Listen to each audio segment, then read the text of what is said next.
وطبيب قلوبنا وأولانا ومولانا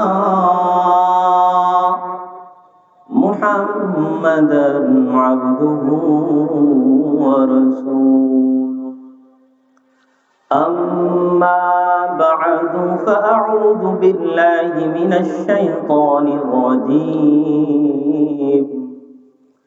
بسم الله الرحمن الرحيم. إنا نحن نزلنا الذكر وإنا له لحافظون.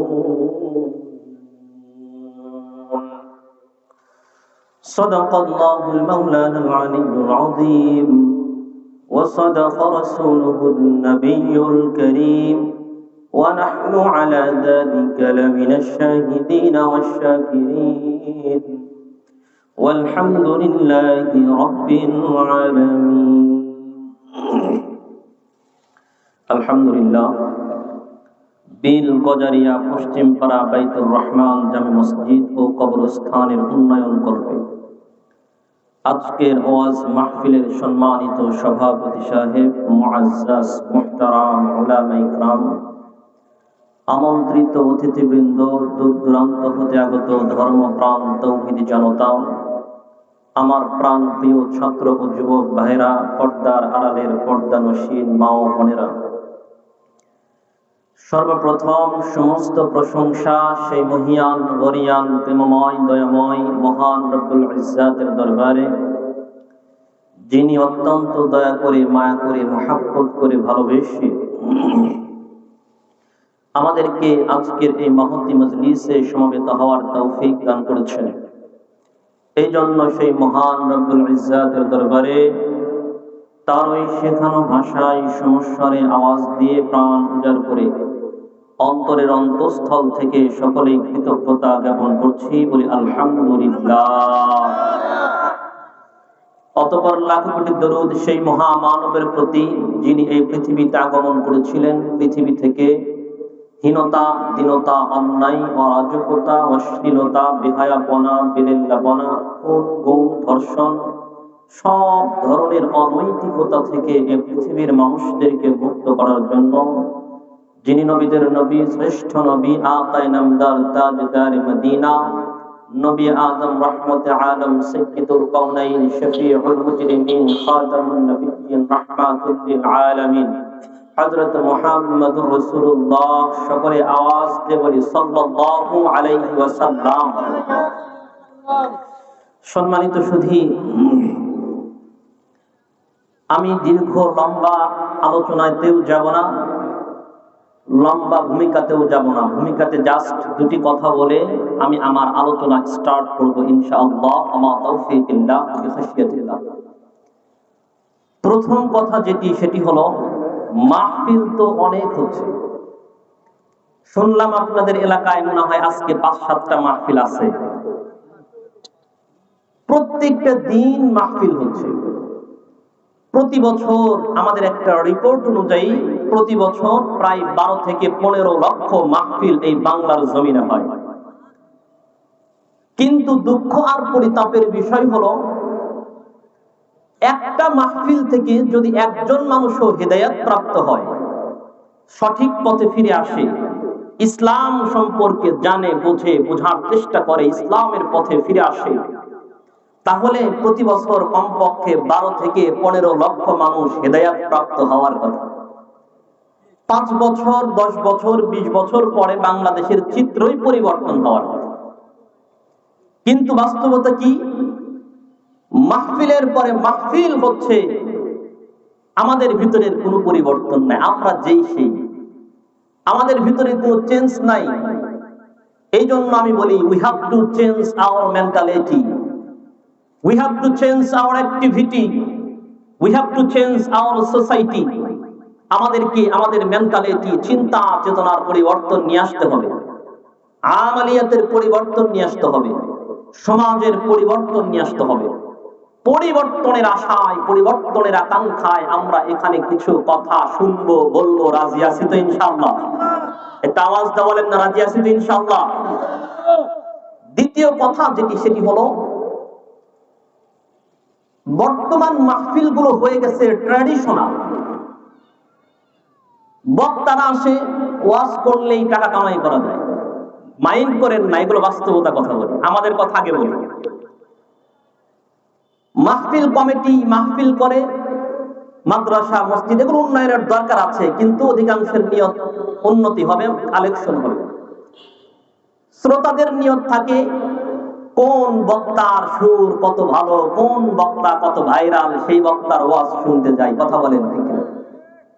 মাঝখান থেকে সব হয় কিন্তু হেদায়াত হয় না। কথা বলেন ঠিক কিনা? এই জন্য আমি যে কথাটি বলি, কথাগুলো মনোযোগ দিয়ে বোঝার চেষ্টা করবেন।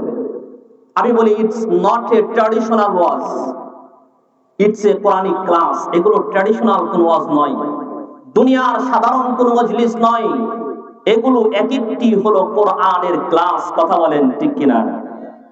এই জন্য কোরআনের ক্লাসের কিছু আদব আছে।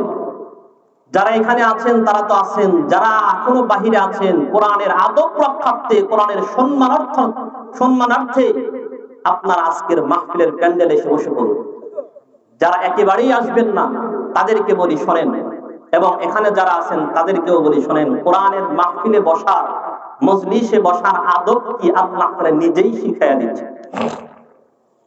কোরআনের আলোচনা শুনবে, আল্লাহ তাআলা বলছেন তুমি আমার নির্দেশ অনুযায়ী যদি আদব রক্ষা করে যদি শুনতে পারো, তাহলে তোমার জন্য পুরস্কার আছে। কি পুরস্কার? দেখেন আল্লাহ বলেন, ওয়াইদা কুরিআল কুরআন ফাসতামিউ লাহু ওয়া আনসিতু।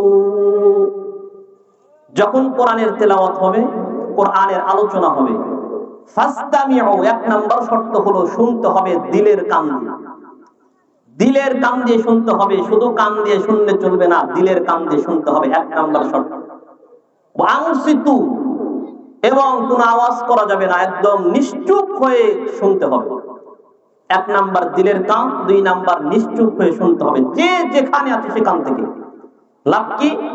আল্লাহ বলেন লাআল্লাকুম তুরহামুন।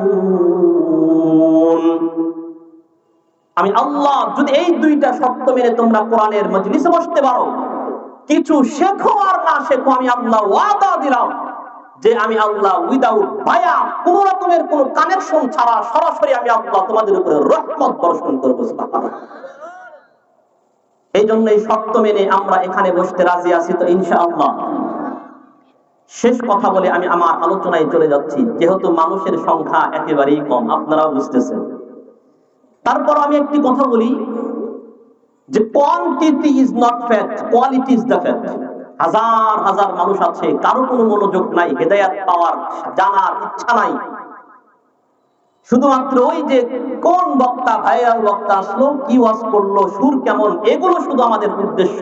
এমন হাজার হাজার বক্তার চাইতে, শ্রোতার চাইতে একজনও যদি কোয়ালিটি সম্পন্ন হয়, হিদায়াত প্রাপ্ত হওয়ার ইচ্ছা নিয়ে যদি বসে, একজন ওই হাজার জনের চাইতেও বেশি ভালো। কথা বলেন ঠিক কিনা? এই জন্য আমরা কোয়ালিটি সম্পন্ন শ্রোতা হতে রাজি আছি তো ইনশাআল্লাহ। এখন আর আওয়াজ নেই, রাজি আছি তো ইনশাআল্লাহ। I want to A response, আপনাদের সাড়া লাগবে, রেসপন্স দিতে হবে, সাড়া দিতে হবে, কথা বলতে হবে। পারবেন তো ইনশাআল্লাহ? একটা তাকবীর হবে, এরপরে আমি আমার আলোচনায় চলে যাব। লিল্লাহে তাকবীর। আহা, যদিও মানুষ অল্প, কিন্তু মুসলমানের আওয়াজ এত দুর্বল হয় না। আমাদেরকে এই যে কথা বলার পাওয়ার, এনার্জি, ক্যাপাবিলিটি দিয়েছেন কে?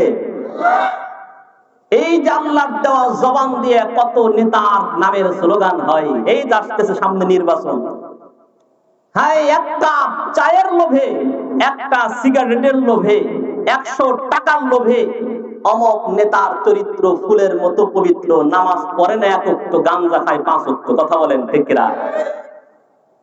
এমন নেতার নামের স্লোগান দিয়া, সারাদিন স্লোগান দিয়ে দিয়ে শেষে একটা চায়ের কাপে চুমুক দিয়া, গলা ভাঙ্গা চায়ের কাপে চুমুক দিয়া বাড়িতে আসে। অথচ মুসলমানের সন্তান, আফসোস, মুসলমানের সন্তান এই 92% মুসলমানের দেশে জয় শ্রীরামের স্লোগান দিয়ে আমার ভাইদেরকে শহীদ করা হয়। এই 92% মুসলমানের দেশে আরো কত রকমের স্লোগান হয়, কিন্তু দুঃখ আর পরিতাপের বিষয় হলো 92% মুসলমানের দেশে বসে মুসলমানের সন্তানরা আল্লাহু আকবারের তাকবীর দিতে ভয় পায়। কথা বলেন ঠিক কিনা? এই জন্য এমন একটা তাকবীর দিতে হবে। হযরতে ওমর ফারুক রাদিয়াল্লাহু তাআলা আনহু যখন ইসলাম গ্রহণ করলেন, রাসূল সাল্লাল্লাহু আলাইহি ওয়াসাল্লামকে বললেন, এখন প্রকাশ্যে ইসলাম প্রচার হবে। রাসূল বললেন, না, এত উত্তেজিত হওয়া যাবে না। তো বললেন, অন্ততপক্ষে একবার তাকবীর দিতে দিতে এই কাবার চত্বরটা ঘুরে আসি। তো রাসূল বললেন, ঠিক আছে, যাও। এটা তো বেশি বড় না, মাত্র 11 জন মানুষ বা 12 জন মানুষ, দুইটা দল হয়ে তারা বললাম একটু তাকবীর দিয়ে আসি। তো তারা নারায়ে তাকবীর আল্লাহু আকবারের ধ্বনি দিয়ে যখন বের হলো, তাদের মাত্র 11 থেকে 12 জনের তাকবীরের আওয়াজে ওই মক্কার কাফেররা সবাই ঘর থেকে বের হয়ে তাদের ভিতরে কাঁপাকাঁপি শুরু হয়ে গিয়েছিল। এই জন্য সেই হযরতে ওমরের স্পিরিট বুকে ধারণ করে, খালিদ বিন ওয়ালিদের স্পিরিট বুকে ধারণ করে, মুহাম্মদ বিন কাসিমের স্পিরিট বুকে ধারণ করে এমন একটা তাকবীর হবে, যেই তাকবীরের মাধ্যমে এলাকার ভিতরে যদি কোনো ইহুদি খ্রিস্টানদের দালাল থেকে থাকে, নাস্তিকদের দালাল থেকে থাকে, তারা যেন বুঝতে পারে যদিও এক একজন এখানে মানুষের সংখ্যা অল্প, কিন্তু এক একজন ঈমানি চেতনায় বলিয়ান হয়ে আছে। এমন একটা তাকবীর দেওয়া যাবে তো ইনশাআল্লাহ। আমরা আমাদের তাকবীরের মাধ্যমে বুঝাইয়া দিতে চাই যে আগামীর বাংলাদেশ মুসলমানদের বাংলাদেশ, আগামীর বাংলাদেশ ইসলামের বাংলাদেশ। আগামীতে আমরা নির্দ্বিধায় নিশ্চিন্তে সব জায়গায় দাঁড়ায় নারায়ে তাকবীর আল্লাহু আকবারের ধ্বনি দিতে চাই। কথা বলেন ঠিক কিনা? এমন একটা তাকবীর দেওয়া যাবে তো ইনশাআল্লাহ। নারায়ে তাকবীর, আল কোরআনের আলো। আহা, আর কতদিন ঘরে ঘরে জ্বালাইবেন বলেন? আর কতদিন ঘরে ঘরে আল কোরআনের আলো জ্বলবে? এখন সময় এসেছে আল কোরআনের আলো প্রত্যেকটা জায়গায় জ্বলতে হবে। কথা বলেন ঠিক কিনা?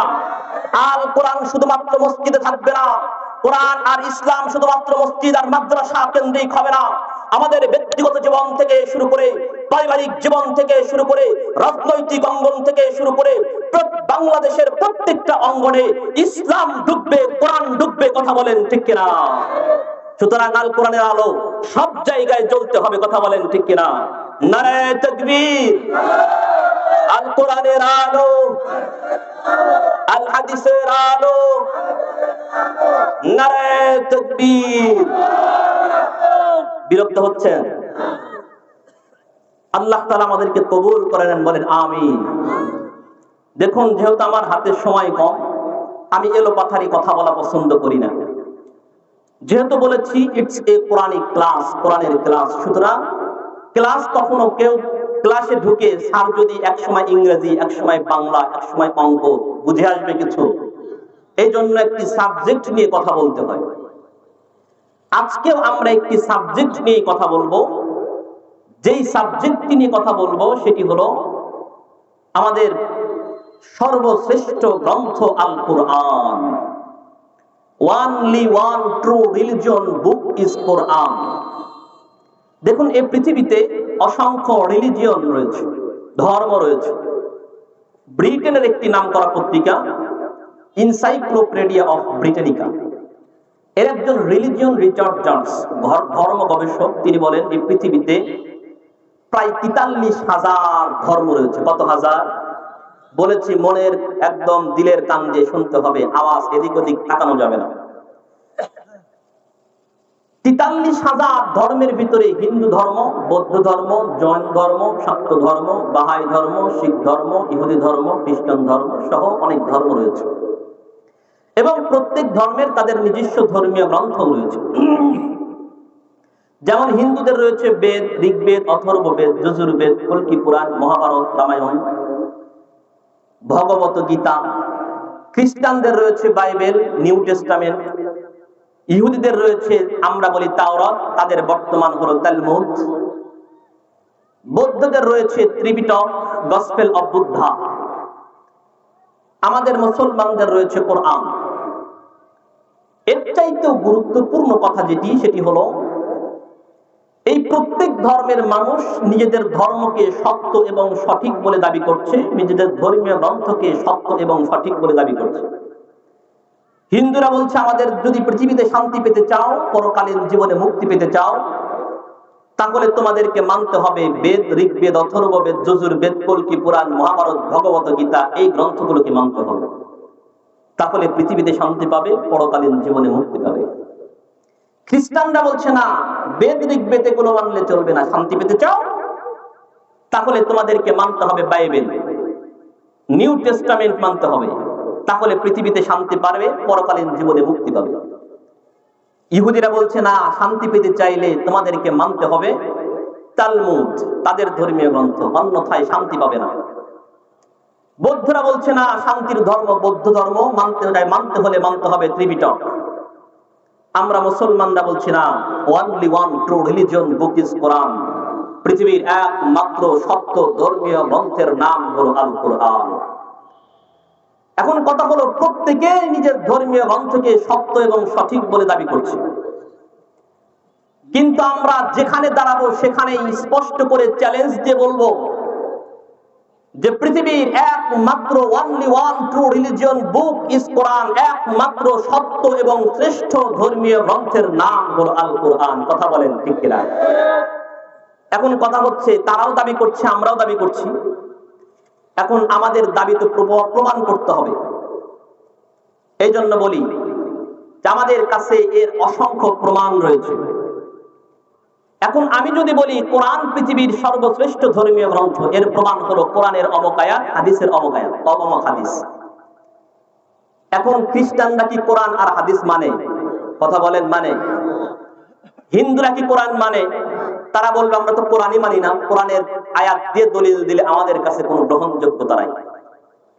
তাহলে তাদের সামনে এমন কিছু দলিল পেশ করতে হবে যেই দলিলের মাধ্যমে এই কথা তারা মানতে বাধ্য হয় যে কোরআনই হলো পৃথিবীর একমাত্র সত্য ধর্মীয় গ্রন্থ। কথা বলেন ঠিক কিনা?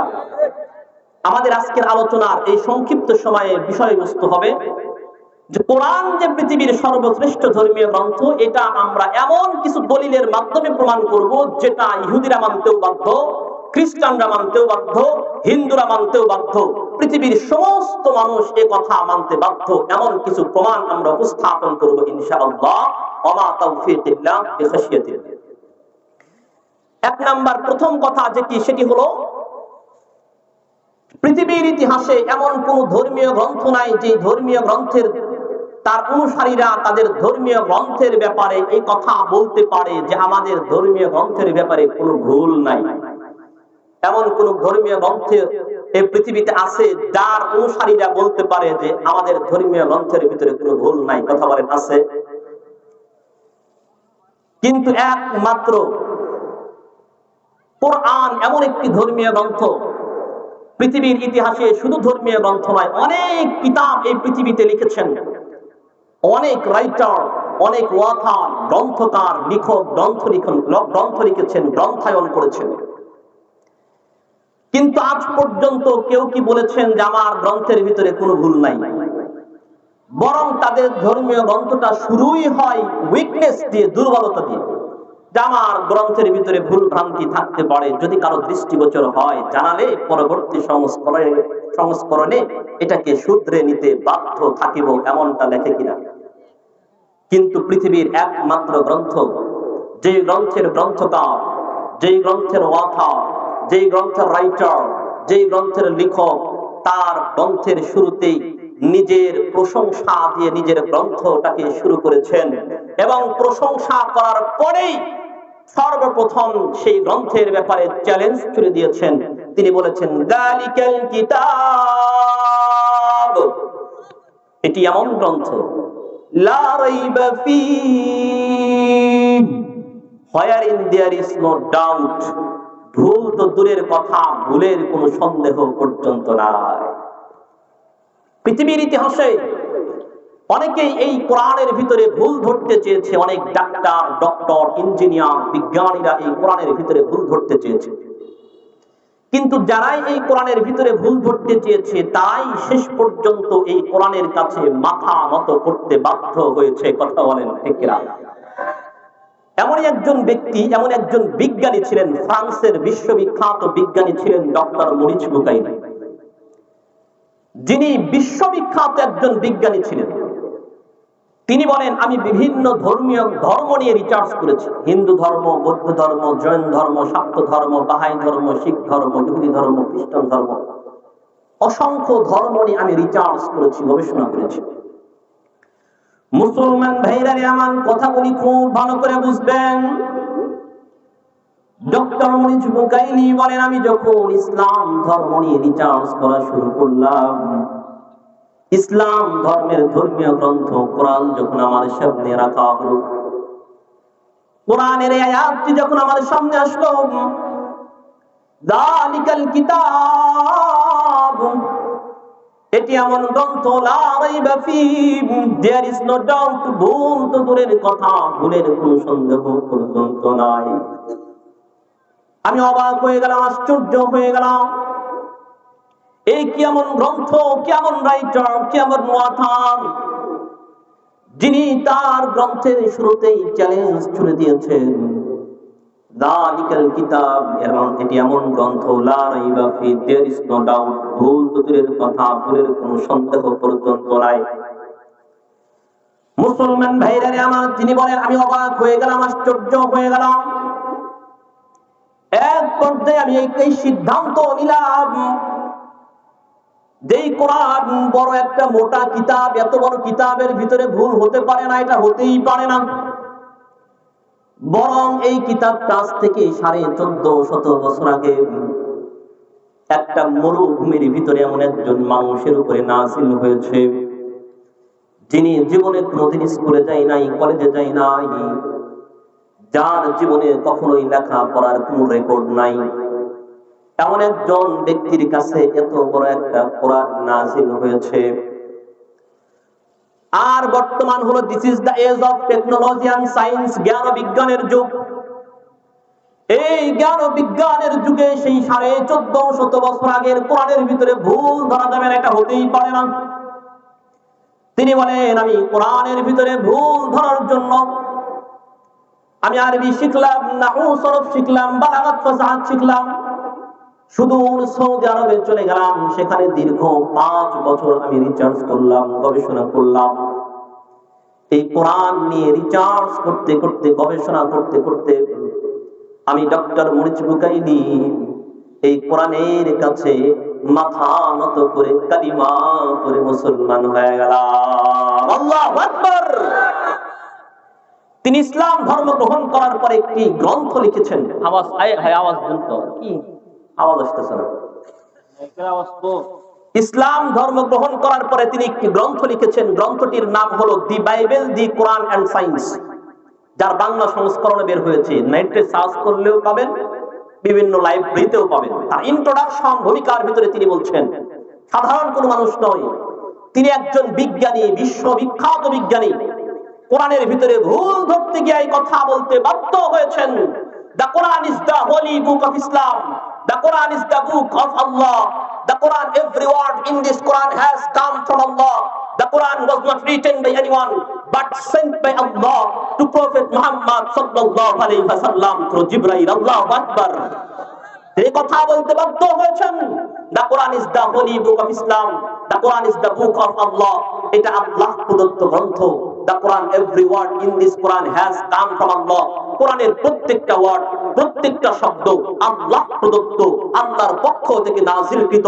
The Quran was not written by anyone but sent by Allah to Prophet Muhammad sallallahu alaihi wasallam through Jibril. এই কোরআন আল্লাহর পক্ষ থেকে জিবরাইলের কাছে সরাসরি মুহাম্মাদের উপরে নাযিলকৃত কিতাব। কি একটা কোরআন আল্লাহ তাআলা দিয়েছেন। চ্যালেঞ্জ, আই ক্যান চ্যালেঞ্জ, পৃথিবীর সমস্ত ধর্মের মানুষের কাছে চ্যালেঞ্জ, আমার কোরআনের ভিতরে ভুল ধরে দেখাও। এই কোরআন যখন নাজিল হওয়া শুরু হয়, তখন কাফেররা অনেক ভাবে কোরআনের বিরোধিতা করার চেষ্টা করেছিল।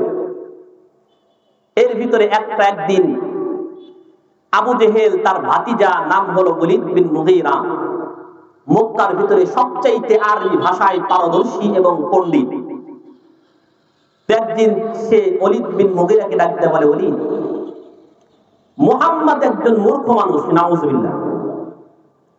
মুহাম্মদ জীবনে পড়াশোনা করে নাই, সেই মুহাম্মদ কোরআন তেলাওয়াত করে, সেই কোরআনের ভিতরে ভুল ধরা কি তোমরা কি এত বড় বড় সাহিত্যিক, মুহাম্মাদের কোরআনের ভিতরে কি তোমরা ভুল ধরতে পারবে না?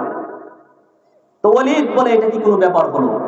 আমরা হলাম এই যুগের শ্রেষ্ঠ সাহিত্যিক, আর মুহাম্মদ পড়াশোনাই করে নাই, সেই যেই কোরআন পড়ে এর ভিতরে ভুল ধরা কোনো ব্যাপারই নাই।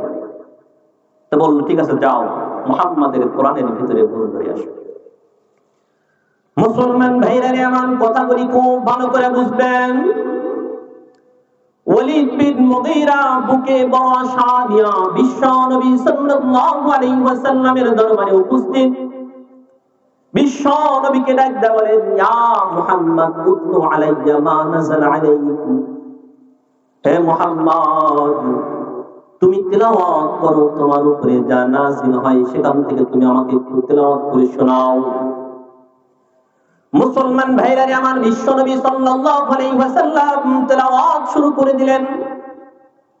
কয়েকটা আয়াত তেলাওয়াত করার পরে বিশ্ব নবী সাল্লাল্লাহু আলাইহি ওয়াসাল্লাম যখন থেমে গেলেন, ওলীদ বিন মুগীরা বিশ্ব নবীকে ডাকতে বলেন, ইয়া মুহাম্মদ, হে মুহাম্মদ, কি যেন তেলাওয়াত করতেছিলা, এত মজা, এত মজা, আমাকে আরো একটু তেলাওয়াত করে শোনাও।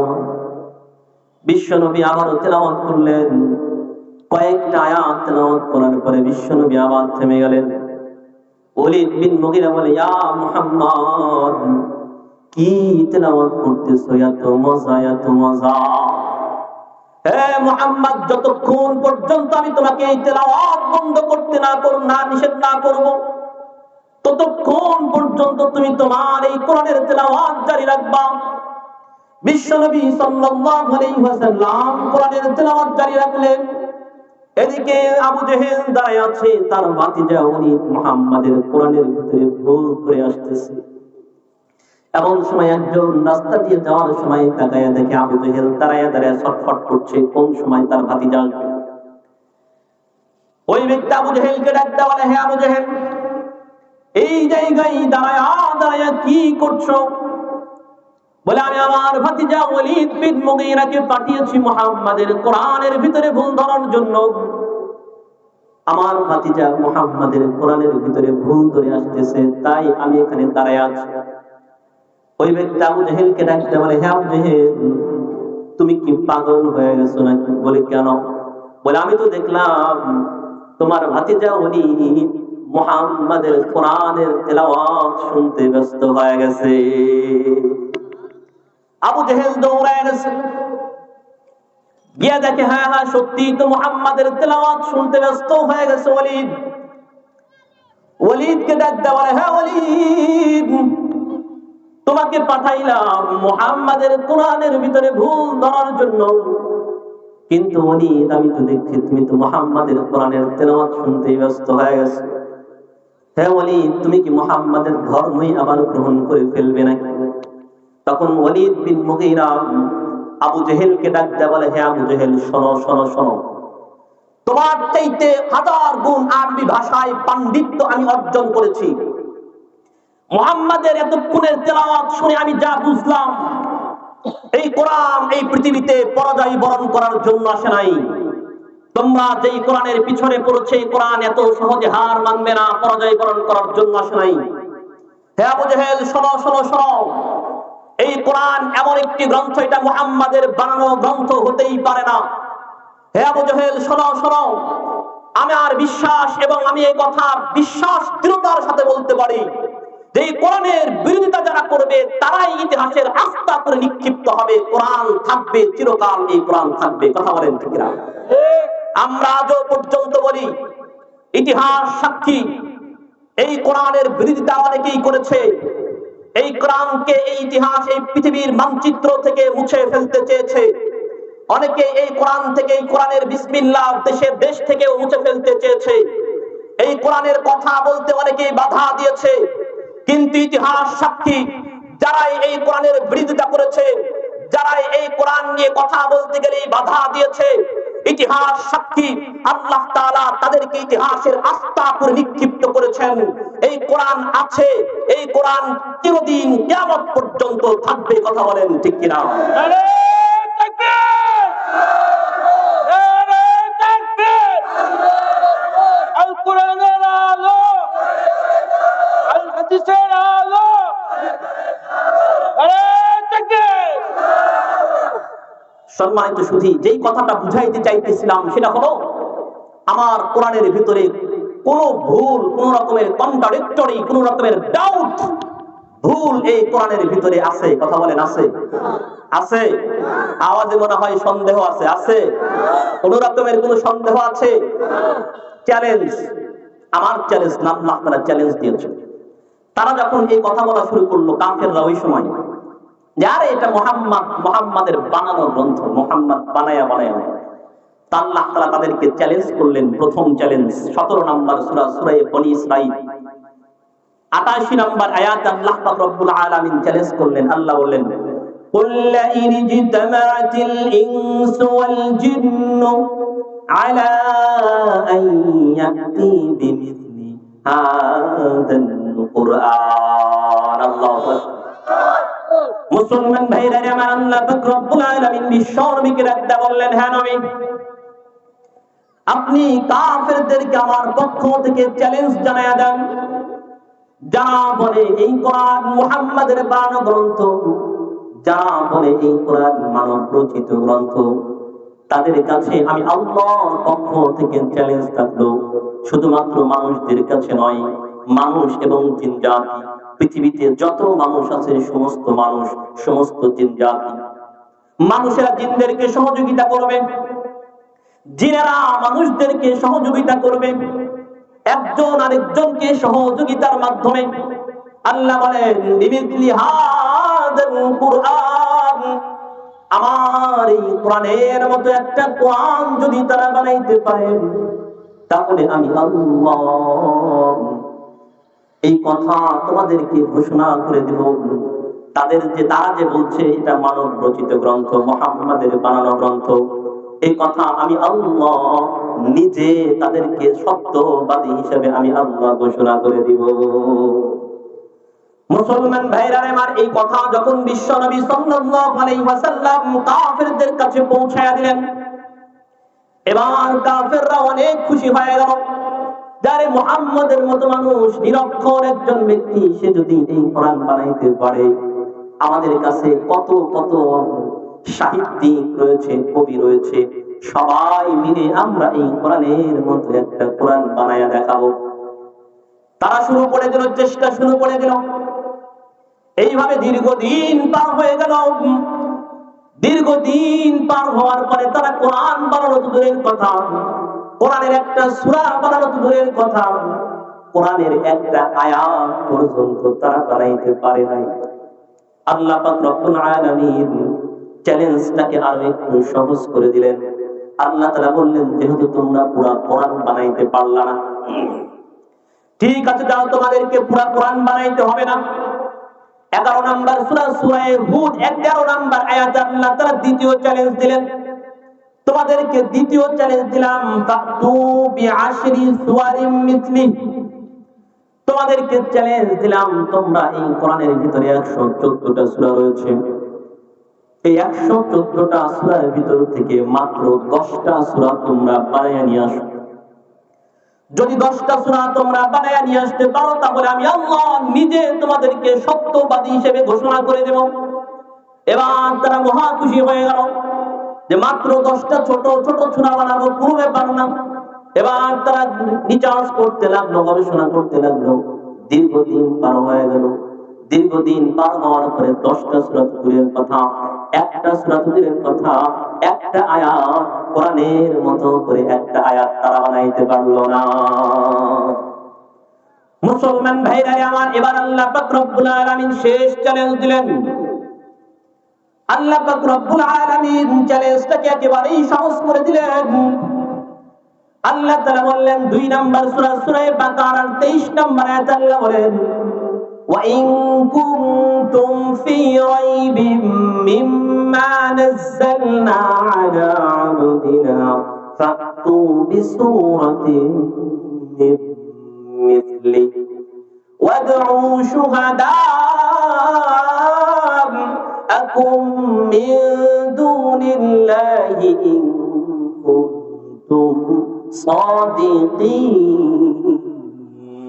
الله أكبر আল্লাহ তাআলা বললেন ঠিক আছে তোমরা পুরো কোরআন বানাইতে পারলা না কোরআনের ভিতরের 110টা সূরার ভিতর 114টা সূরার ভিতর থেকে মাত্র 10টা সূরার চ্যালেঞ্জ ছিল এই 10টা সূরাও তোমরা বানাইতে পারো নাই যাও তোমাদেরকে শেষ চ্যালেঞ্জ দিলাম তোমাদেরকে মাত্র একটা সূরা যদি তোমরা বানাইতে পারো সূরা কাউসারের মতো ছোট্ট একটা সূরা যদি তোমরা বানাইতে পারো আল্লাহ বলেন আর এইটা বানাইতে কি আল্লাহ বলেন মিন দুনিল্লাহ আমি আল্লাহ ব্যতীত এই পৃথিবীতে যত মানুষ আছে সমস্ত মানুষ সমস্ত জিন সমস্ত ফেরেশতা এই হোল ইউনিভার্সের ভিতরে যা যা আছে সব কিছুকে কাজে লাগায়া সব শক্তিকে কাজে লাগায়া যদি একটা সূরা তোমরা বানাইতে পারো তাহলে আমি আল্লাহ তোমাদের কথাকে আমি আল্লাহ সত্য হিসেবে আমি আল্লাহ ঘোষণা করে দেব মুসলমান ভাইরা আমার তারা এই যে আল্লাহ তাআলা চ্যালেঞ্জ করলেন এবার তারা অত্যন্ত অত্যন্ত মহা খুশি হয়ে গেল যে সূরা কাউসারের মতো এক লাইনের একটা সূরা বানাবো কোনো ব্যাপার না এবার তারা গবেষণা শুরু করে দিল এবার দীর্ঘদিন পার হয়ে গেল সূরা কাউসার সাহাবায়ে کرام এই সূরা কাউসারটাকে কাবা শরীফের দেওয়ালের সাথে টানায়া দিল এবং চ্যালেঞ্জটা করে দিল এই সূরার মতো ছোট্ট একটা সূরা তোমরা বানায়া দেখাও দীর্ঘদিন পার হয়ে গেল তারা গবেষণা করলো এক পর্যায়ে তারা এই কথা বলতে বাধ্য হলো তারাও একটা কাগজের ভিতরে লিখে নিয়ে আসলে একটা বাক্যটা লিখে তারা ওই সূরা কাউসারের পাশে টানায়া দিল তারা বলল লাইসা হাদা কালামুল বাশার আল্লাহু আকবার এটা দুনিয়ার সাধারণ কোন মানুষের কথা হতে পারে না এটা একমাত্র কার কথা আওয়াজ দেওয়ালেন না কার কথা এই চ্যালেঞ্জ তারা গ্রহণ করতে পেরেছে কথা বলেন পেরেছে আল্লাহ বলেন আয়াতের পরের আয়াতে আল্লাহ বলেন ফাইল্লাম তাফআলু তারা পারে নাই আমি চ্যালেঞ্জ করেছি তারা পারে নাই ওয়ালান তাফআলু কিয়ামত পর্যন্ত পারবে না হ্যাঁ মুসলমানদের বিরুদ্ধে ইসলামের বিরুদ্ধে কত শত ষড়যন্ত্র করো এখনো পর্যন্ত তোমাদের কাছে চ্যালেঞ্জ রয়েছে কোরআনের একটা সূরা কাউসারের মতো ছোট একটা সূরা বানায়া দেখাও আমরা তোমাদের কাছে আই মাস্ট সারেন্ডার হিয়ার এখানে দাঁড়ায়া তোমাদের সামনে সারেন্ডার তোমাদের ধর্ম গ্রহণ করে নিও আপনারা কি মনে করেন তারা মনে হয় চেষ্টা করে না কথা বলেন না তারা মনে হয় চেষ্টা করে না আমরা কোরআন নিয়ে গবেষণা না করলে কি হবে তারা প্রতিনিয়ত কোরআন নিয়ে গবেষণা করে আমার সময় থাকলে আমি আসছি সামনে আসছি কত বাজে আমাকে একটু ভরে দিলে ভালো হতো কত বাজে আচ্ছা এই যে পবিত্র কোরআন একমাত্র only one true religion book is কোরআন এই কোরআনকে মিথ্যা প্রমাণ করতে তারা অনেক চেষ্টা করেছে ভুল ধরতে চেয়েছে আপনারা কম্পিউটার চেনেন তো কম্পিউটারের একটা নিউ আপডেট এডিশন সবচাইতে দামি কম্পিউটার যার নাম হলো সুপার কম্পিউটার অনেক দাম আমেরিকার মতো রাষ্ট্রে মাত্র 2টা আছে তাহলে কত দাম চীনের মতো রাষ্ট্রে মাত্র 2টা আছে সুইজারল্যান্ডে একটা জাপানে একটা ওই কম্পিউটার চালাইতে গেলে প্রতি বছর এর খরচ হয় বিল আসে 900 কোটি টাকা ডলার 900 কোটি ডলার শুধুমাত্র বিল আসে তাহলে এই কম্পিউটারের দাম কত পৃথিবীতে যে কত তথ্য কত কিছু তারা করছে এই সব কিছুর নিয়ন্ত্রণ করছে যে কম্পিউটার এটা হলো এই সুপার কম্পিউটার তো তারা একবার কি করলো এই পুরো কোরআনটাকে তারা সুপার কম্পিউটারের ভিতরে ঢুকায়া দিল সফটওয়্যার বানায় ঢুকায়া তারা প্রশ্ন করলো is it possible to make like this Quran এই কোরআনের মতো কোন কোরআন কি বানানো আদৌ সম্ভব সেই কম্পিউটারের ভিতরে ঢুকায়া দিল কম্পিউটার পুরো সবকিছু অ্যানালাইজ করে কম্পিউটার জবাব দিল, is it quite impossible to make like this Quran? এই কোরআনের মতো কোন কোরআন বানানো কিয়ামত পর্যন্ত মানুষের পক্ষে সম্ভব নয়। তাহলে চিন্তা করেন কি কোরআন আল্লাহ তাআলা আমাদেরকে দিয়েছেন। এই যে চ্যালেঞ্জ করলাম, চ্যালেঞ্জ, আমার কোরআন এখনো পর্যন্ত আছে, একটা সূরার মতো সূরা বানায়া দেখাও, তারা চ্যালেঞ্জ গ্রহণ করতে পারে নাই, তারা গ্রহণ করতে পারে নাই। অথচ তাদের ধর্মীয় গ্রন্থের ভিতরে অহরহ ভুল ধরা পড়ে, অহরহ এখনো তারাই ভুল করে। বেশি দিন আগে নয়, ভারতের একজন ডক্টর ছিলেন, ডক্টর শিবশক্তি স্বরূপ। আপনারা বিরক্ত হচ্ছেন? ডক্টর শিবশক্তি স্বরূপ ভারতের বিশ্ববিখ্যাত একজন ডক্টর ছিলেন। ভারতের মানুষ তাকে ভগবান মানত, ভগবান। তাকে ভোগ দিত, পূজা করত। 12টি বা 18টি ভাষার উপরে সে ডক্টরেট করেছে। মুসলমান ভাইরা আমার কথাগুলি খুব ভালো করে বুঝেন, বোঝার চেষ্টা করবেন। ডক্টর শিবশক্তি স্বরূপ বলেন, আমি 100 বছর আগের বাইবেল হাতে নিলাম, বর্তমানের একখানা বাইবেল হাতে নিলাম। 100 বছর আগের বাইবেলের সাথে বর্তমানের বাইবেলকে মিলায় দেখলাম, 100 বছর আগের বাইবেলের সাথে বর্তমানের বাইবেলের কোনো মিল নাই। 100 বছর আগের বেদ নিলাম, ঋগ্বেদ নিলাম, অথর্ববেদ নিলাম, যজুর্বেদ নিলাম, কল্কি পুরাণ নিলাম, মহাভারত নিলাম, রামায়ণ নিলাম। এই গ্রন্থগুলোর সাথে বর্তমানের গ্রন্থগুলোকে মিলায় দেখলাম, 100 বছর আগের গ্রন্থগুলোর সাথে বর্তমানের গ্রন্থগুলোর কোনো মিল নাই। এবার আমি মুসলমানদের ধর্মীয় গ্রন্থ, ইসলাম ধর্মের ধর্মীয় গ্রন্থ কোরআন হাতে নিলাম। 100 বছর আগের কোরআন হাতে নিলাম, বর্তমানের একখানা কোরআন হাতে নিলাম। 100 বছর আগের কোরআনের সাথে বর্তমানের কোরআনকে, কোরআনের একদম সূরা ফাতিহা আলিফ থেকে নিয়ে সূরা নাসের সিন পর্যন্ত পুঙ্খানুপুঙ্খভাবে আমি রিসার্চ করে দেখেছি, গবেষণা করে দেখেছি, মিলাইয়া দেখেছি। 100 বছর আগের কোরআনের সাথে বর্তমানের কোরআন, একটা আয়াত দূরের কথা, একটা শব্দ দূরের কথা, একটা হরফ পর্যন্ত কোথাও কোনো অমিল না। মুসলমান ভাইরা আমার কথাগুলি দিল দিয়ে বুঝবেন। ডক্টর শিবশক্তি স্বরূপ বলেন, এবার আমি ভিসা করলাম, ভিসা করে চলে গেলাম ব্রিটেনে, যেখানে একটা মিউজিয়াম রয়েছে, জাদুঘর রয়েছে। সেই জাদুঘরের ভিতরে হযরত ওসমান রাদিয়াল্লাহু তাআলা আনহু নিজ হাতের লেখা একখানা কোরআনের কপি আজও পর্যন্ত বিদ্যমান। আমি সেখানকার গভর্নমেন্টের অনুমতি নিয়ে প্রবেশ করলাম সেই জাদুঘরে। সেখানকার সেই 1400 বছর আগের কোরআনের কপিটাকে হাতে নিলাম, বর্তমানের একখানা কোরআনের কপিকে হাতে নিলাম, দুটাকে মেলানো শুরু করলাম। একদিন নয়, দুদিন নয়, 1 মাস নয়, 2 মাস নয়, টানা 3টা মাস আমি রিসার্চ করলাম, গবেষণা করলাম, মিলাইয়া দেখলাম সেই 1450 বছর আগের কোরআনের কপির সাথে বর্তমানের কোরআনের কপির একটা আয়াত দূরের কথা, একটা শব্দ দূরের কথা, একটা নোক্তা পর্যন্ত কোথাও কোনো অমিল না। আমি বুঝে গেলাম ইসলাম is the only one to religion, Quran is the only one to religion book। আমি বুঝে গেলাম ইসলাম হলো পৃথিবীর একমাত্র সত্য ধর্ম, আর কোরআন হলো পৃথিবীর একমাত্র সত্য ধর্ম। মুসলমান ভাইরা আমার, কিন্তু তিনি বলেন আমি বিচার চিন্তায় পড়ে গেলাম। আমি যদি এই মুহূর্তে ইসলাম ধর্ম গ্রহণ করি, তাহলে ভারতে আমার হাজার হাজার ভক্ত রয়েছে, যারা আমাকে ভোগ দেয়, পূজা করে, তারা আর আমাকে ভোগ দিবে না, পূজা করবে না। আর যদি ইসলাম ধর্ম গ্রহণ না করি, তাহলে কাল হাসরের ময়দানে যখন আল্লাহ পাক আমাকে ডাকতে বলবে, ও ডাক্তার শিবশক্তি স্বরূপ, তোমাকে আমি মেধা দিয়েছিলাম, জ্ঞান দিয়েছিলাম, বুঝার শক্তি দিয়েছিলাম, তুমি বুঝতে পেরেছিলে যে পৃথিবীর একমাত্র সত্য ধর্ম হলো ইসলাম, সত্য ধর্মীয় গ্রন্থ হলো কোরআন, তুমি কেন মানলে না? এই চিন্তা করতে করতে ওই লাইব্রেরির ভিতরে আমি ঘুমায় গেলাম। ঘুমের ভিতরে স্বপ্নে দেখি ভারতের হাজার হাজার ভক্ত, যারা এক হাতে লাঠি আর আরেক হাতে আগুনের ঝান্ডা নিয়ে আমার পিছনে দৌড়ায়। আমিও দৌড়াইতেছিলাম, দৌড়াইতে দৌড়াইতে যখন হয়রান হয়ে গেলাম, এমন সময় সামনে একটা এরকম তাবু দেখতে পেলাম।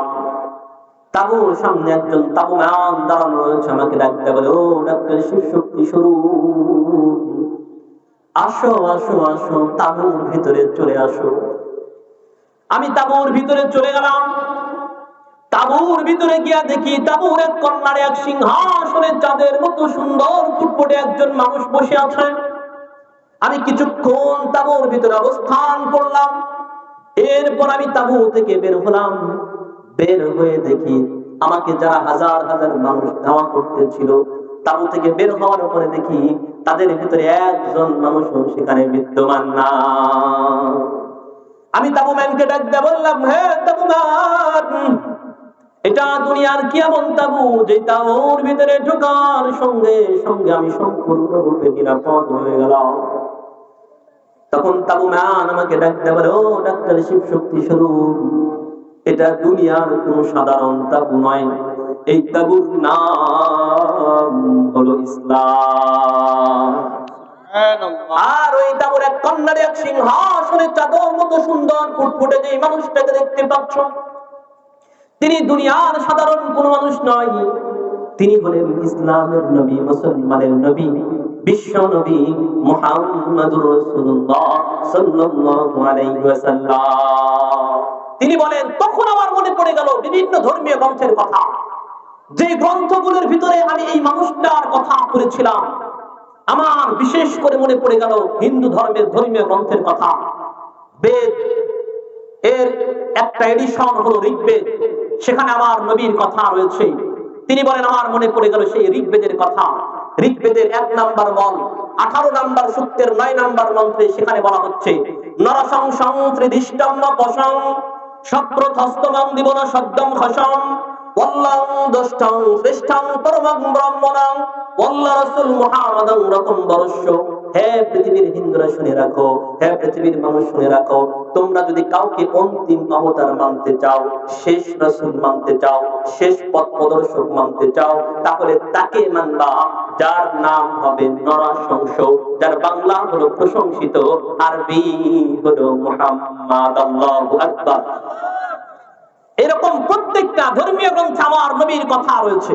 আজকে যেহেতু রাসূল আমার সাবজেক্ট নয়, না হলে সময় থাকলে আমি রাসূলকে প্রত্যেকটা ধর্মের গ্রন্থে আমার রাসূলের কথা বলা হচ্ছে, আমার রাসূলের অনুসরণের কথা তাদের প্রত্যেক ধর্মের গ্রন্থের ভিতরে বলা হচ্ছে। হিন্দু ধর্মে যেমন বলছে, হোতার মিন্দ্র মহাসুরিন্দ্র অল্লং দষ্টং শ্রেষ্ঠং পরমং ব্রহ্মণং আল্লাহ রাসূল মুহাম্মাদং রকম বরস্য। হে পৃথিবীর মানুষ শুনে রাখো, শুনে রাখো, এই পৃথিবীতে যদি কাউকে অনুসরণ করতে চাও, অনুকরণ করতে চাও, তাহলে সেই বিশ্বনবী মুহাম্মদুর রাসূলুল্লাহ সাল্লাল্লাহু আলাইহি ওয়াসাল্লাম। আমি এদিকে যেতে চাচ্ছি না। এই যে ডক্টর শিবশক্তি স্বরূপ বলেন, আমার সাথে সাথে সব মনে পড়ে গেল। সাথে সাথে যখন আমার ঘুম ভেঙে গেল, আমি আর দেরি করলাম না, তৎক্ষণাৎ আমি কালিমা পড়ে মুসলমান। তিনি মুসলমান হওয়ার পরে ভারতে আসলেন। ভারতে আসার পরে ভারতের একটি নামকরা পত্রিকা ইন্ডিয়া টুডে, সেখানে তিনি হাইলাইট করে প্রকাশ করলেন, আই অ্যাকসেপ্টেড ইসলাম। আমি ইসলাম ধর্ম গ্রহণ করেছি। সব ধর্মীয় গ্রন্থ নিয়ে রিসার্চ করেছি, সব ধর্ম নিয়ে রিসার্চ করেছি। রিসার্চ করে আমি ঘোষণা করলাম, Islam is the only one true religion, only one true religion book is Quran. Quran হলো পৃথিবীর একমাত্র সত্য ধর্মীয় গ্রন্থ, আর ইসলাম হলো পৃথিবীর একমাত্র সত্য ধর্ম। তিনি যখন ভারতের ভিতরে ঘোষণা দিয়ে দিলেন, ভারতের ভিতরে একদম হই হুল্লোড় শুরু হয়ে গেল, কারণ সে ছিল ভারতের ভগবান। ভারতের সরকার তার সমস্ত সম্পত্তিকে বাজেয়াপ্ত করলো, তার নাগরিকত্বকে বাতিল করা হলো, তার আত্মীয় স্বজন তার থেকে দূরে চলে গেল। এই সব ডক্টর শিবশক্তি স্বরূপ যারা বয়স্ক আছেন তারা অনেকেই চিনতে পারেন। নাম পরিবর্তন করে নাম রাখলেন ডক্টর ইসলামুল হক খান। 1986 সনে তিনি বাংলাদেশে সফরে এসেছিলেন। আসার পরে শুক্রবারের দিনে, জুমার দিনে জুমার নামাজ পড়ে তিনি যখন মসজিদ থেকে বের হচ্ছিলেন, বাইতুল মোকাররম জাতীয় মসজিদ থেকে, তখন বাংলাদেশের সাংবাদিকেরা প্রশ্ন করলো যে, হে ডক্টর ইসলামুল হক খান, ইসলাম ধর্ম গ্রহণ করার কারণে আপনার সমস্ত সম্পত্তিকে বাজেয়াপ্ত করা হয়েছে, আপনার নাগরিকত্ব চলে গেছে, আত্মীয় স্বজন দূরে চলে গেছে, এখন আপনি কি করবেন? করবেন কি? আপনার তো কিছুই নাই। তখন তিনি একজন নবমুসলিম কি জবাব দিয়েছিলেন! আল্লাহু আকবার। তিনি বাংলাদেশের সাংবাদিকদেরকে উদ্দেশ্য করে বললেন, হ্যাঁ বাংলাদেশের সাংবাদিকরা শুনে রাখো, আমি ডক্টর ইসলামুল হক খান ইসলাম ধর্ম গ্রহণ করার কারণে আমার নাগরিকত্ব চলে গেছে, দুঃখ নাই। আমার সমস্ত সম্পত্তি বাজেয়াপ্ত করা হয়েছে, দুঃখ নাই। আত্মীয় স্বজন দূরে চলে গেছে, দুঃখ নাই। শুনে রাখো, শুনে রাখো, আমি ডক্টর ইসলামুল হক খানকে যদি ইসলাম ধর্ম গ্রহণ করার কারণে তোমাদের এই বাইতুল মুকাররমের গেটে বসে মুসল্লিদের জুতা কালি করতে হয়, আমি মুসল্লিদের জুতা কালি করতে রাজি আছি, তাও এক মুহূর্তের জন্য আমি ইসলাম ছাড়তে রাজি নাই, রাজি নাই, রাজি নাই। মুসলমান ভাই আমার, এই যে একজন নবমুসলিম, তার মতো ঈমান আমাদের জাগ্রত করতে হবে, পারবো তো ইনশাআল্লাহ? আমরাও বলতে চাই ইনশাআল্লাহ, ইসলাম, এই ইসলাম রক্ষার্থে, কোরআন রক্ষার্থে যদি আমাদেরকে আবারও কখনো রাজপথে নামতে হয়, আমরা রাজপথে নামতে আছি, রাজি আছি। যদি এই বুকের তাজা রক্ত দিতে হয়, বুকের তাজা রক্ত দিতে রাজি আছি। যদি আমাদের জীবন দিতে হয়, জীবন দিতে রাজি আছি। তারপরে আমরা এই কোরআনের মহব্বত, এই মহব্বতে আমরা এই কোরআন এবং ইসলামকে অপমানিত, অমর্যাদা হতে দেব না, দেব না, দেব না। কথা বলেন ঠিক কিনা? আল্লাহ তাআলা আমাদেরকে কবুল করে নেন, বলেন আমিন। সম্মানিত শুধু একটা পয়েন্টই তো আমাদের শেষ হচ্ছে না। তাহলে এতক্ষণ আমরা যে বিষয়টি জানলাম সেটা হলো যে কোরআন হলো এমন একটি গ্রন্থ, যে গ্রন্থের ভিতরে কোন রকমের কোন কন্ট্রাডিক্টরি নাই, এলোমেলো নাই, কোন রকমের কোন ডাউট নাই, ভুল নাই। কথা বলেন ঠিক কিনা? এবার আসেন, সময় আছে, কতক্ষণ আছে? টাইম দিলে ভালো হয়। আচ্ছা, 10-15 মিনিট। তাহলে শেষ আর একটা পয়েন্ট নিয়ে আমরা আলোচনা করি, আলোচনায় শেষ করছি। আচ্ছা, শেষ আরেকটা পয়েন্ট নিয়ে আমি আমার আলোচনা শেষ করছি। এই পৃথিবীতে আমাদের একটা স্লোগান রয়েছে, সেটা হলো সব সমস্যার সমাধান দিতে পারে, আওয়াজ হয় নাই, দিতে পারে, সব সমস্যার সমাধান দিতে পারে। বর্তমান পৃথিবীতে আমরা বলি this is the age of technology and science, জ্ঞান ও বিজ্ঞানের যুগ, প্রযুক্তির যুগ। যে যত বড় শিক্ষিত হচ্ছে সে তত বড়ই নাস্তিক হচ্ছে। কথা বলেন ঠিক? কোরআন থেকে দূরে সরে যাচ্ছে। তো আমি আগে প্রথম পয়েন্টের কথাটা বলিনি, এই পৃথিবীতে এমন কোন ধর্মীয় গ্রন্থ নাই যেই ধর্মীয় গ্রন্থের ব্যাপারে তাদের ধর্মীয় গ্রন্থের অনুসারীরা এ কথা বলতে পারে যে আমার ধর্মীয় গ্রন্থ সব জায়গায় চলবে। যদি তাই হতো তাহলে খ্রিস্টানরা গণতন্ত্র, ডেমোক্রেসি আবিষ্কার করে তা দিয়ে দেশ চালাইতো না। কথা বলেন ঠিক না? হিন্দুরা তাদের অনেক ধর্মীয় গ্রন্থ আছে, কিন্তু দেশ চালায় অন্য তন্ত্র মন্ত্র মেনে। কথা বলেন ঠিক না? কারণ তাদের ধর্মীয় গ্রন্থ শুধুমাত্র মন্দির আর গির্জায় থাকে, এর থেকে বাহিরে হয় না। রাজনীতির অঙ্গন, বিভিন্ন অঙ্গনে তাদের এটা কার্যকরী হয় না। তাদের এই ধর্মীয় গ্রন্থ, এই প্রযুক্তির জ্ঞান ও বিজ্ঞানের যুগে তাদের এই ধর্মীয় গ্রন্থর কোন কার্যকারিতা তাদের কাছেই নেই। কিন্তু কোরআন এমন একটি গ্রন্থ, আল্লাহ তাআলা বলেন এমন একটি গ্রন্থ তোমাদেরকে দিলাম যার ভিতরে পৃথিবীর এমন কোন বিষয় নাই, জ্ঞান ও বিজ্ঞানের এমন কোন ধারা নাই, এমন কোন সেক্টর নাই যা আমি আল্লাহ এই কোরআনের ভিতরে খুলে খুলে বর্ণনা করি নাই। সুবহানাল্লাহ। কি চাও বলো? আরে বিজ্ঞানের কথা বলো, বিজ্ঞানের কোন সেক্টরের কথা বলবে বলো, কোন থিওরির কথা বলবে? অ্যাস্ট্রোনমি বলো, ফিজিক্স বলো, বায়োলজি বলো, এমব্রায়োলজি বলো, অস্ট্রোলজি বলো, বোটানি বলো, জ্ঞান ও বিজ্ঞানের এমন কোন ধারা নাই, এমন কোন সেক্টর নাই, এমন কোন থিওরি নাই যা আল্লাহর কোরআনের ভিতরে নাই। সুবহানাল্লাহ। আমি একটা একটা করে ধরে ধরে বলতে পারবো, যেহেতু আমার হাতে সময় নাই। আমি জাস্ট একটা পয়েন্টকে সামনে রেখে এরপরে আমি আমার আলোচনা শেষ করছি। একটা পয়েন্ট, এমব্রায়োলজি, ভ্রূণ তত্ত্ব। আপনারা কি বিরক্ত হচ্ছেন? মনে হচ্ছে বিরক্ত হচ্ছেন। এমব্রায়োলজি, ভ্রূণ তত্ত্ব, হিউম্যান গ্রোথ, অর্থাৎ মানুষের বেড়ে ওঠা। আচ্ছা, এখানে অনেক বয়স্ক মানুষ আছে, আপনারা একটু বলেন তো, আজ থেকে 50 বছর আগে, 60, 70, 80 বছর আগে মায়ের পেটের ভিতরে কি সন্তান আছে এটা কি কেউ বলতে পারত? বোঝেন নাই মনে হয়, বলতে পারত? এখন বলে কম্পিউটারের সাহায্যে বিভিন্ন ভাবে দেখে এখন বলে। অথচ মায়ের পেটের ভিতরে শুধু সন্তান কি আছে এটা না, এই সন্তানটা কিভাবে আস্তে আস্তে মায়ের পেটের ভিতরে বড় হয়েছে তার পুরো ডিটেইলস বর্ণনা এই কোরআনের ভিতরে আল্লাহ তাআলা দিয়েছেন। সুবহানাল্লাহ। সৌদি আরবের দাম্মামে একটা কনফারেন্স অনুষ্ঠিত হলো। সেই কনফারেন্সে পৃথিবীর অনেক বড় বড় হিউম্যানোলজিস্ট যারা ছিল তারা উপস্থিত হয়েছে। তার ভিতরে সবচাইতে বড় একজন ব্যক্তি ছিলেন, তিনি হলেন থাইল্যান্ডের চিয়ারমাই বিশ্ববিদ্যালয়ের থিওলজি ডিপার্টমেন্টের চেয়ারম্যান। তার নাম হলো প্রফেসর তেজাসন। তো তার সামনে এই কোরআনের, যেহেতু তিনি ভ্রূণ তত্ত্ববিদ, মানুষের হিউম্যান গ্রোথ নিয়ে, মানুষের বেড়ে ওঠা মায়ের পেটের ভিতরে কিভাবে আসলো এগুলো নিয়ে গবেষণা করে, তো সৌদি আরবের আলেমরা বুদ্ধি করে তার সামনে কোরআনের এই বিষয়গুলোকে ইংলিশে ট্রান্সলেট করে উপস্থাপন করলো। যে কথাগুলো আমাদের 1400 বছর আগেই এগুলো বলা আছে, এগুলো বলেছে। এ কথা বলার পরে তিনি দাঁড়ায় গেলেন। দাঁড়ায়া তিনি স্পষ্ট করে ঘোষণা করলেন, I believe that everything has been recorded in the Quran must be proof, can be proof by scientific main.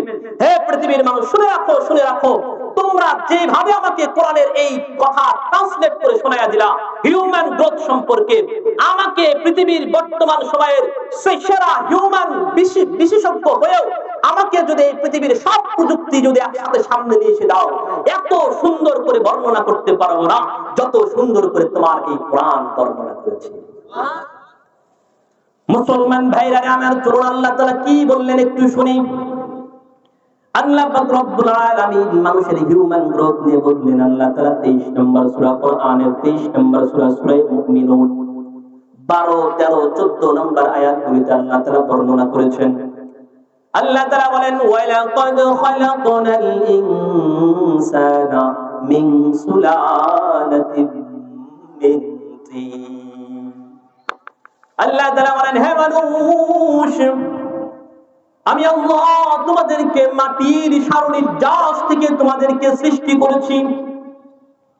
ওই মাটিটাকে সুম্মা জাআলনাহু নুতফা, ওই মাটিটাকে আমি আল্লাহ খাবারের সাহায্যে এক ফোঁটা নাপাক পানিতে পরিণত করেছি। এই পৃথিবীতে যত খাবার আছে মাটির সাহায্য ছাড়া কোনো খাবার তৈরি হতে পারে না। আপনি মনে করেন আমি তো গরুর গোশত খাইলাম, কি করে মাটি থেকে হলো? গরুর গোশতের জন্য গরুর রক্তের দরকার, রক্তের জন্য খাবারের দরকার, আর গরুর খাবার গরুর ঘাস খড় যেটা মাটির সাথে সম্পৃক্ত। আপনি মনে করেন আমি তো আপেল খাইলাম, কমলা খাইলাম, আমি তো ফল ফ্রুট খাইলাম, মাটি কোথায়? এই ফলটার জন্য গাছের দরকার, গাছের জন্য মাটির দরকার। আপনি চিন্তা করলেন ভাত খাইলাম, ভাতের জন্য চাউল, চাউলের জন্য ধান, ধানের জন্য গাছ, গাছের জন্য মাটি। মাটি ছাড়াই পৃথিবীর কোনো খাবার তৈরি হতে পারে না। আল্লাহ তাআলা বলেন, আমি আল্লাহ খাবারের সাহায্যে তোমাদেরকে ওই মাটি থেকে এক ফোঁটা নুতফা, এক ফোঁটা বীর্যে পরিণত করেছি, নাপাক পানিতে পরিণত করেছি। ওই নাপাক পানিটাকে ফি করারিম মাকিন, আমি আল্লাহ তোমার মায়ের সুরক্ষিত জায়গায় আমি আল্লাহ সংরক্ষণ করেছি। একটা বার চোখটা বন্ধ করে দেখো, দুনিয়ার কোন বিজ্ঞানী এই কাজ করতে পারবে কিনা? সেইখানে ওই এক ফোঁটা নাপাক পানিকে কি করলাম শোনো। আল্লাহ তাআলা বলেন 23 নম্বর সূরা মুমিনুন 14 নম্বর আয়াত আল্লাহ বলেন, সুম্মা খালাকনান নুতফাতা আলাকাতান ফাখালাকনাল আলাকাতা মুদগাতান فخلقنا المضغة عظاما فكسونا العظام لحما। الله أكبر। আল্লাহ তাআলা বলেন, ওই এক ফোঁটা নাপাক পানিকে আমি আল্লাহ ফাখালাকনাল আলাকাতা মুদগাতান, আল্লাহ তাআলা বলেন এক ফোঁটা নাপাক পানিকে সুম্মা খালাকনান নুতফাতা আলাকা, এক ফোঁটা নাপাক পানিকে আমি আল্লাহ 40 দিনের ব্যবধানে রক্তের পিণ্ডে পরিণত করলাম। ওই রক্তের পিণ্ডটাকে আবার 40 দিনের ব্যবধানে ফাখালাকনাল আলাকাতা মুদগা, আবার 40 দিনের ব্যবধানে ওই রক্তের পিণ্ডটাকে আমি আল্লাহ গোশতের টুকরায় পরিণত করলাম। ওই গোশতের টুকরাটাকে আমি আল্লাহ আবার 40 দিনের ব্যবধানে আমি আল্লাহ একটা অস্থিতে পরিণত করলাম। আল্লাহ তাআলা বলেন, এই অস্থিটাকে ফাতাসাউনাল ইযামা লাহমাম, আমি আল্লাহ 360 খানা হাড় দিয়া আমি আল্লাহ এই অস্থিটাকে সুন্দর করে সাজায়া দিলাম। আল্লাহ তাআলা বলেন শুধুমাত্র তাই নয়, আমি আল্লাহ তোমার যখন খাবারের দরকার হলো আমি আল্লাহ তোমার মায়ের নাভিটাকে তোমার নাভির সাথে জোড়া লাগাইয়া দিলাম। তোমার মায়ের মিন্সটাকে বন্ধ করে তোমার মা যে খাবারগুলো খায় ওই খাবারগুলো আমি আল্লাহ মডিফাই করে, পচা বাসি খাবার খেলেও সেটাকে মডিফাই করে উপযুক্ত করে তোমাকে খাওয়াইলাম। আল্লাহ তাআলা বলেন শুধু তাই নয়, 95 নম্বর সূরা সূরা 3 4 নম্বর আয়াত আল্লাহ বলেন লাকাদ খালাকনাল ইনসানা ফি আহসানি তাকওয়িম। আল্লাহু আকবার। আমি আল্লাহ তোমাকে এই পৃথিবীতে আমার যত মাখলুকাত রয়েছে সমস্ত মাখলুকাতের ভিতরে সবচাইতে সুন্দর আকৃতিটা আমি আল্লাহ তোমাকে দিলাম। এভাবে আমি আল্লাহ তোমাকে ধাপে ধাপে সৃষ্টি করেছি। কয় ধাপে সৃষ্টি করেছেন আল্লাহ তাও বললেন। 39 নম্বর সূরা সূরা জুমার 6 নম্বর আয়াত আল্লাহ বলেন ইয়াখলুকুকুম ফি বুতুনি উম্মাহাতিকুম খালকাম মিন বা'দি খালকিন ফি যুলুমাতিন সালাস। আমি আল্লাহ তোমাকে তোমার মায়ের পেটের 3টি ধাপ অতিক্রম করে আমি আল্লাহ এই পৃথিবীতে তোমাকে প্রেরণ করেছি। কয়টি ধাপ? আওয়াজ দেন, কয়টি ধাপ? আপনাদের আওয়াজ হচ্ছে না। তাকবীর দেন তো একটা, লিল্লাহি তাকবীর। হয়ে গেছে। কয়টি ধাপ? কত বছর আগে আল্লাহ তাআলা বলেছেন? 1400 বছর, 1450 বছর আগে। কত বছর আগে? 1450 বছর আগে আল্লাহ তাআলা বলেছেন তোমাদেরকে 3টি ধাপ অতিক্রম করে পৃথিবীতে প্রেরণ করেছি।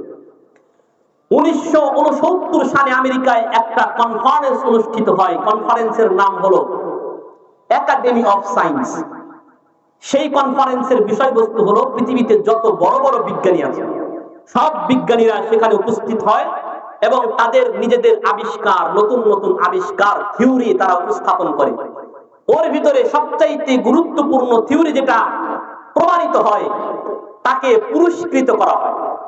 তো ওই বছরের ওই কনফারেন্সের সবচাইতে গুরুত্বপূর্ণ তথ্য যেটি হয়েছিল সেটি হলো একজন বিজ্ঞানী দিয়েছিল, সেটি হলো যে একটা সন্তান তার মায়ের পেটের 3টি ধাপ অতিক্রম করে এই পৃথিবীতে আসে। আজ থেকে মাত্র 50 থেকে 54 বছর আগে। আর আল্লাহ তাআলা বলেছেন কত বছর আগে? 1450 বছর আগে আল্লাহ তাআলা বলেছেন। ওই কনফারেন্সে উপস্থিত ছিলেন বিশ্ববিখ্যাত বিজ্ঞানী ডক্টর মরিচ বুকাইলি। তিনি তৎক্ষণাৎ দাঁড়ায় গেলেন, হাজার হাজার বিজ্ঞানীদেরকে উদ্দেশ্য করে প্রশ্ন করলেন, can you tell me from where did Muhammad bring all this information that corresponds to modern science while the western scientists and eastern scientists have affirmed after long dialogues?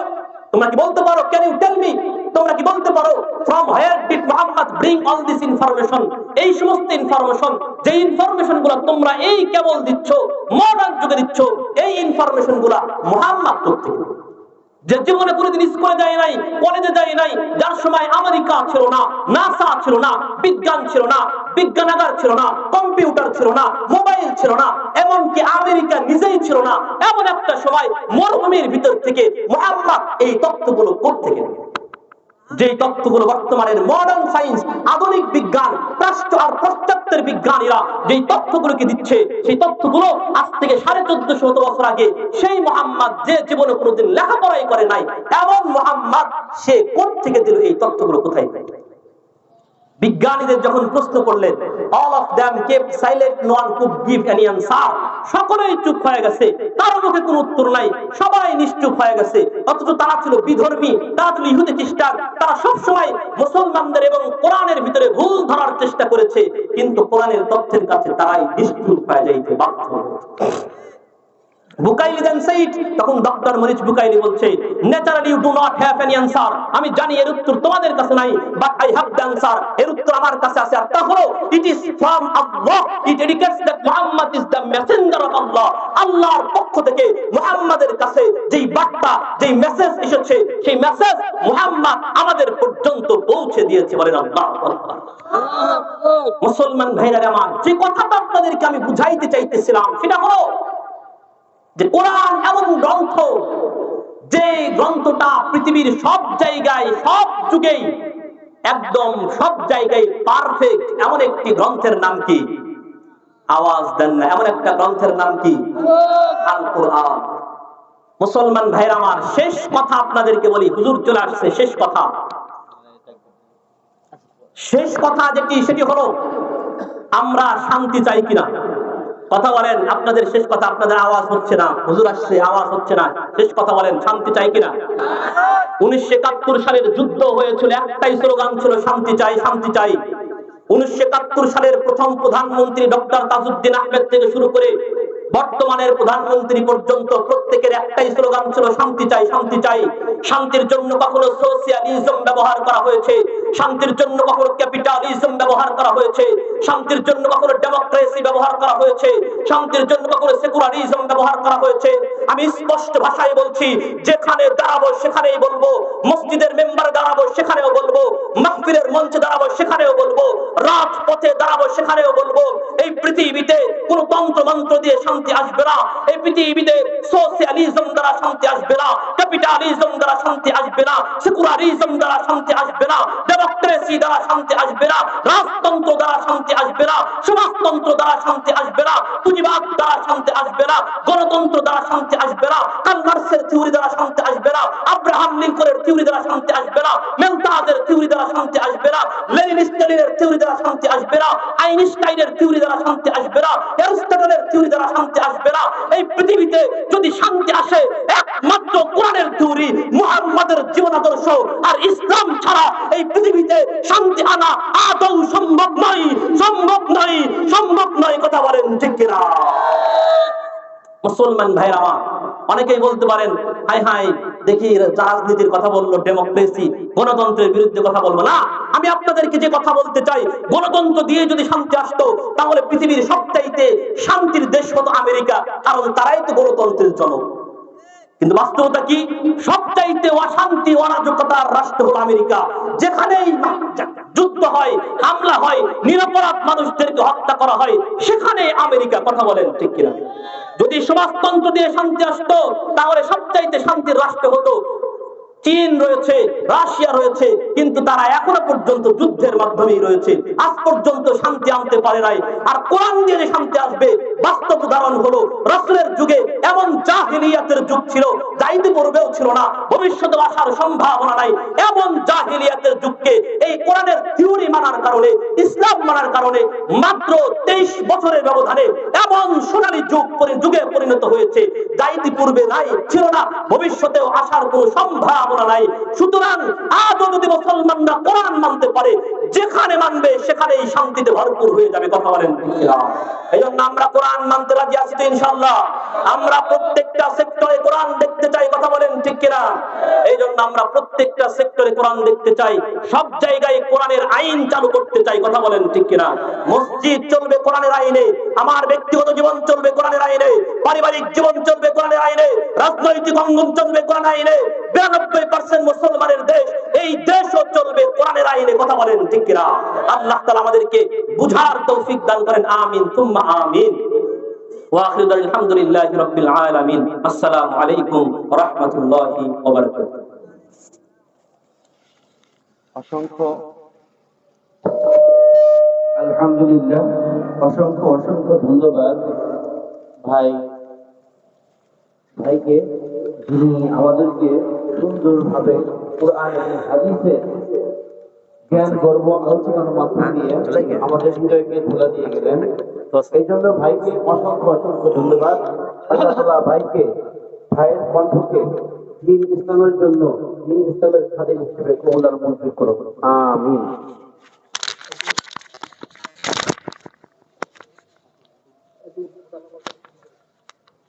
নারে তাকবীর! কোরআন বাঁচাও বাবা!